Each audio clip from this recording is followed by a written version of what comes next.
Well, Jez, how did you spend the week off? Yeah, it was good. Just family time for me. So, it was I think the last week of the buys, wasn't it? It was sort of spread out this year again. So, yeah, it was nice to finally have a bit of a rest. But a few days off goes very quickly, and suddenly you're straight back here and into it. So, yeah, family time for me. Got away in the caravan, which is always nice, and sat around a campfire, which is very unlike me.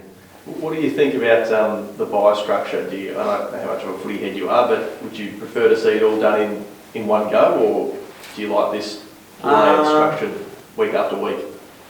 I don't really put too much thought into it. I sort of have a look when we've got the buy and sort of, base my movements around that. And that's probably as much as I look into it. But it's different. I guess you still get to watch some sort of football every week. I don't watch a hell of a lot of games, but it's always good to flick it on a Friday night or Thursday, or over the weekend if you've got a bit of time. So I guess there's positives and negatives to both. But I don't look too deep into it. How do you assess the first half of the season? For us personally, I think it's been really positive. Obviously, it's been good. I think we're 10-5, and we're playing a good brand of football when we do play our best brand of football. But there's a lot of improvements as well. So we know that there's a bit to work on. But when you come up against any team at the moment, it feels like anyone can sort of push you and challenge you and win. So on any given day, so you've got to be at your best for long periods throughout the game to get the results. So it's been a good start, and looking forward to the pointy end of it. Have you assessed your season so far, Jeremy? It's from a numbers point of view, it's probably looks all right, but I think I've still been very inconsistent. So, especially, to start off the year, I started a little bit slow and it took me a bit to get going. But it was nice to get going off the back of that as well. So, it's like sort of how I just summed up our season as a whole. It's been a little bit inconsistent at times, but positive overall. Can you put the slow start down to anything? Is it the new combination with Shannon, having obviously had that combo with Hawk for so long? Yeah, there's probably a few different reasons, but I guess getting to know different teammates and different structures and how we want things to look is always a work in progress. I think it's been a pretty good spread right across the forward line and what we're trying to do, and different guys can bob up and kick a winning score, or at least get the ball going, I guess, being played the way we want it to be played out there. And I feel like we're always working on that. We still are now. Like, even over the bye, there's discussions going on all the time. So, there's a few different reasons. But, I'd like to probably start the year quicker than I did. But, it's a long season. So 48 goals, I think you're leading the column by 8. How much do you read into it? How much do you keep an eye on that sort of stuff? Pretty much... we just spoke about it before, didn't we? I had no idea. Sarah asked me, and I'm like, no, I haven't looked at that. But I'd sort of, as you get older, you and I've sort of said it all the way along, that I don't really look into that too much. But as you get older, you sort of realise how important it is to be playing just good football as a team, and you want to challenge for premierships, especially being there and getting that done before. I want to be back there and do it again, so that's my focus. Did you know that he didn't know you were leading the column? No, I knew I was leading, but I didn't know by how much or who's chasing me or whatnot. The football that I do watch, I watch, the key forwards and how they move, and I've said that since day one as well. I try and take pieces of their game to improve mine. So that's probably as far as I've looked at it.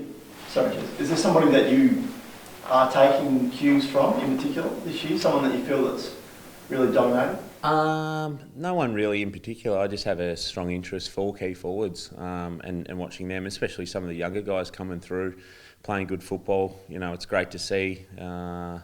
There's been a couple that have stitched us up at times too this year, but there's a few beauties in the comp as well, and as well as guys like Jesse Hogan doing his thing, the way and I speak to my close mate Toby a fair bit up there, and the way he goes about it. I still watch GWS games a lot, and the way he plays the game is different to how I play it, but I can sort of I guess, take little bits of his game and try and add it to mine at the ripe old age of 32. So, yeah, it's, I guess, yeah, that's sort of, how I watch football. I don't really watch as a fan. I'm more of a how can I sort of get better myself.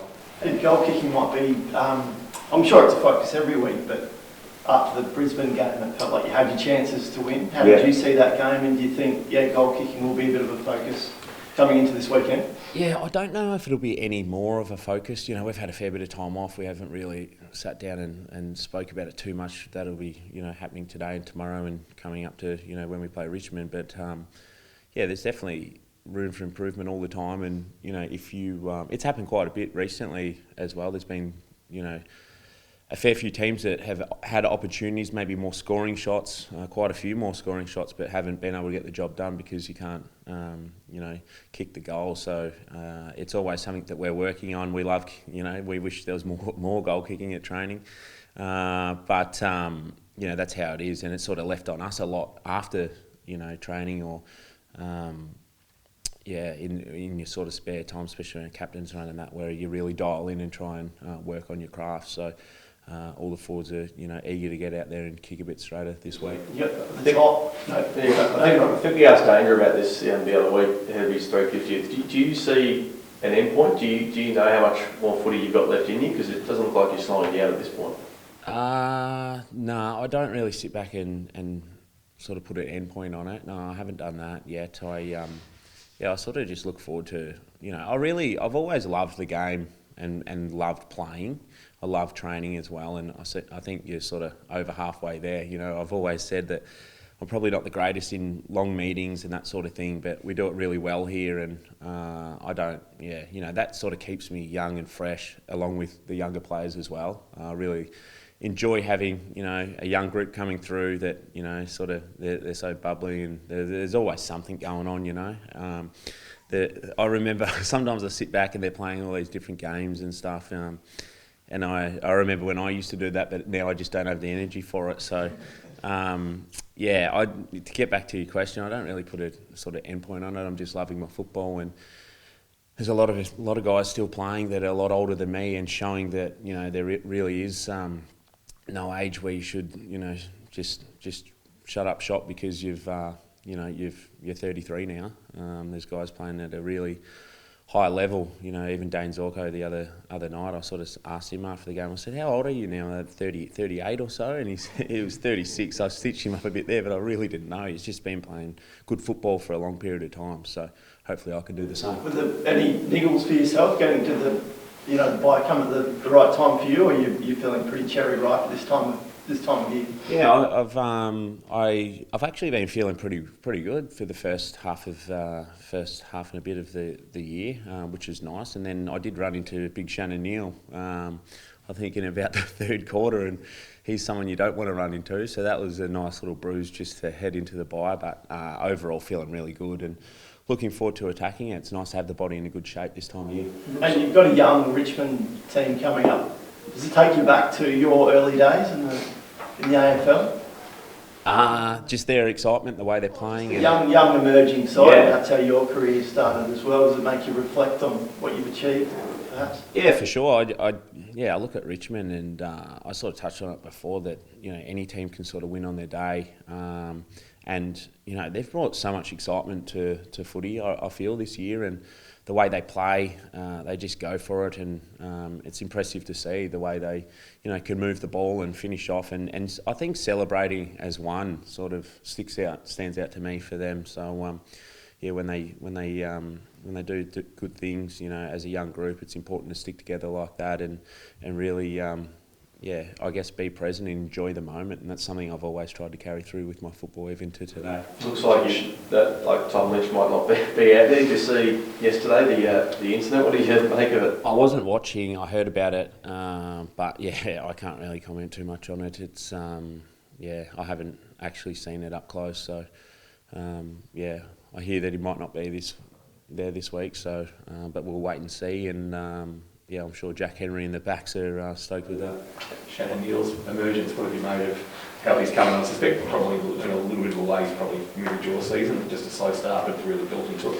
Yeah, he's been super impressive for us. You know, it's hard as a young key forward, sort of. You know, he's got to stand up. It feels like you've got to stand up very quickly, you know, to replace Hawke. But these things take time. But he's put in an enormous amount of work behind closed doors, every single session, every single time you're in a meeting. He's looking to get better.